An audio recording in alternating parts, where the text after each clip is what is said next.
It's been years King Chima sent his daughter Kasimobi to England with Madam Eunice and her daughter Benedicta. He sat in the palace garden enjoying the beautiful view as he thought of his unfortunate love story. It was here in this garden he had met the love of his life, Ndudi. Her death was a big blow to him. So was the death of his dear queen, Queen Oma. He sat quietly musing on his losses and how lonely he had been. A familiar deep voice said from behind him, "I knew I would find you here, my king." King Chima turned with a smile on his face as he looked at Okpala. Okpala was a young man who had become like a son to him. Okpala was the son of an old friend who had stuck to him and looked up to him as he would a father. You see, Okpala lost his father when he was just 16 years old and has since then looked up to King Chima as a father figure. King Chima's love for Okpala was no news in Afo Kingdom. It was even rumored that Okpala would succeed King Chima someday. "I knew I would definitely find you here, even though I don't understand why this garden is your favorite place," Okpala said with a chuckle as he bowed slightly and with grace. Okpala had always carried himself with dignity, a poise of royalty, yet with a sense of humility.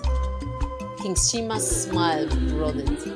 Okpala's humility is one of the traits that made him love and treat him like a son. He had never acted entitled or disrespectful to anyone because he was friends with the king of Africa. It would make a lot of sense if Okpala married Kasimobi, his daughter.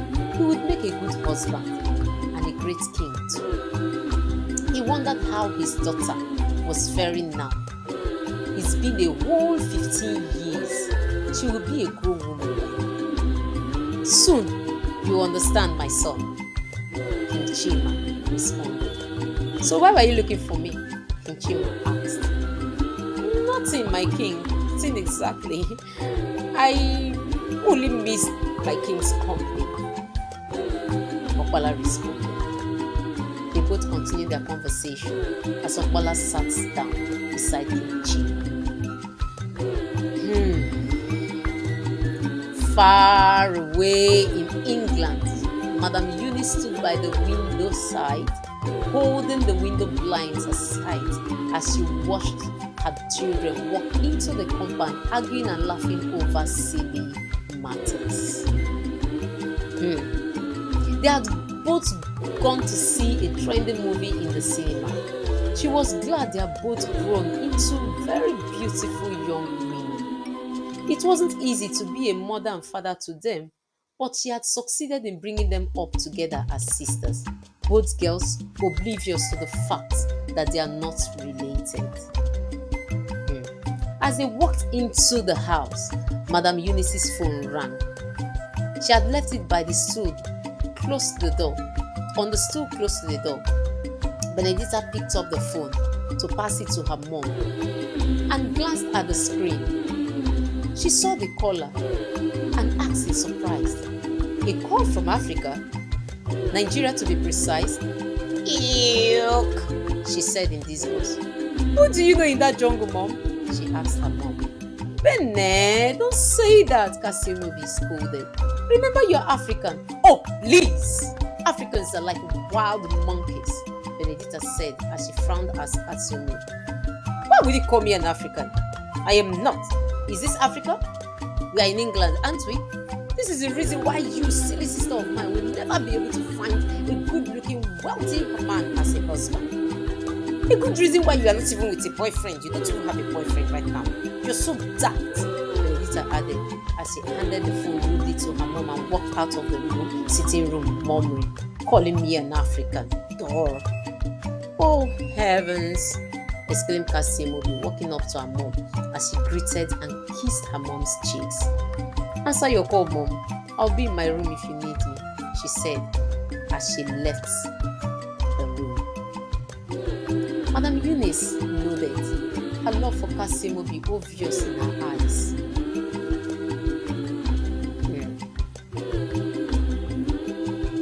How she wished her own daughter Benedicta is as kind, compassionate, and loving as Cassie. Her own daughter was irrational, selfish, and vain. Just then, her phone rang again. She frowned as she picked up the phone. It's been years she got a call from Africa, from Nigeria. As promised, King Chima had provided them with wealth and comfort. She gave a yearly report about his daughter Kasimobi to him. He has never responded or called. So what could be the reason behind this call now? She wondered as she clicked the accept button. The call was indeed from King Chima himself. He wanted Madam Eunice to come back to Nigeria with Kasimobi. Madam Eunice's heart sank. Release my jewel, she murmured to herself. The king asked what she had said. She said no, nothing, sir, and responded that she would get back to him on the matter.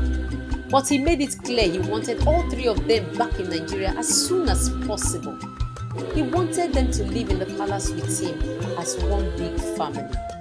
The thought of living in the palace and still having Kasimobi by her side excited Madam Eunice. Few minutes later, Madam Eunice sat on her bed with her face in her hands as she thought of the call from Nigeria. There was a soft knock on the door and Kasimobi walked in. Seeing Madam Eunice in that position, she became alarmed. Mom, are you okay? What is it? Is it about the call from Nigeria? Who was it? Are you okay? Please speak to me. Talk to me, Mom. Madam Eunice calmed her down, stroking her cheek lovingly with her hands. She told her she was fine and would appreciate to be left alone for a while. Kasimobi reluctantly left her mom's room. Madam Eunice watched her leave and thought to herself, if this child returns to her father, what will become of me?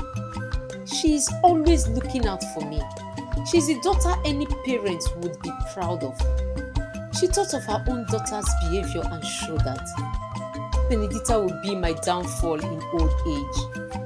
But Kasimobi will stand by me through thick and thin. She thought of what to do, and an idea struck. Madam Eunice gathered the girls in the living room, her expression serious. I have something important to share with you both. We are going to Nigeria, she announced. Benedicta's face contorted in disgust. Nigeria? You mean Nigeria? You're joking. Mom, you're serious? Oh my God, why? Why Nigeria? Mom! Why would we ever want to go there? You don't even think of me, my skin, my beautiful body. What will happen? I can't stand the heat there. I heard a lot of rubbish, mosquitoes. Mom! Kasimobi's eyes sparkled with curiosity. But Mom, why Nigeria? Is it about the call you received? Madam Eunice's eyes locked with Benedicta's. Because, my dear Benedicta, you have royalty in your blood. You are the daughter of King Chima of Afo Kingdom, and it's time you claimed your rightful place, Madam Eunice announced, looking at Benedicta straight in the eyes. Benedicta's scorn transformed into shock. What? Me? A princess? No wonder! I knew it! I suspected! Oh my God, Mom! Kasimobi's eyes widened in surprise. Wow! Bene, you are a princess from Africa? Madam Eunice's voice was firm. Yes, Kasimobi. Benedicta is King Chima's daughter. I've kept it a secret all these years, but now it's time for her to reclaim her heritage. Benedicta's face gleamed with excitement.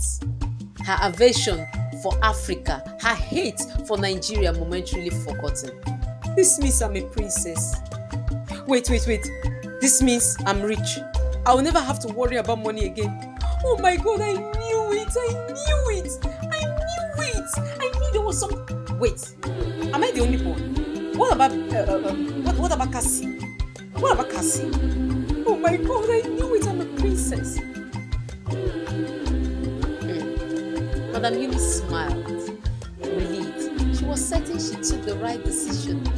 That's right, Benedicta, she said. You are a princess. Kasimobi here is my daughter. You, Benedicta, is the daughter of King Chima, and he wants you back.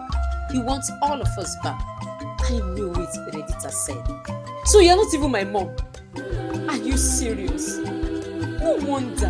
Who are you to me then? A maid? Oh my God. I can't wait to see that father of mine. That king father of mine. Then who is my mother? And he left me here. And he's enjoying in Africa, in Nigeria. Oh my God. Madam Eunice smiled, relieved. She was certain she had taken the right decision indeed. Kasemobi's expression remained puzzled, sensing something was amiss. But Madam Eunice's words had already planted a seed in Benedicta's mind, a seed of entitlement and power. As they prepared for their journey, Kasemobi couldn't shake off the feeling that something wasn't quite right. Little did she know that their arrival in Nigeria would unravel secrets and shake the very foundation of the kingdom. What secrets will be revealed in Nigeria? How will King Chima react to Madam Eunice's claim that Benedicta was his child? The story continues.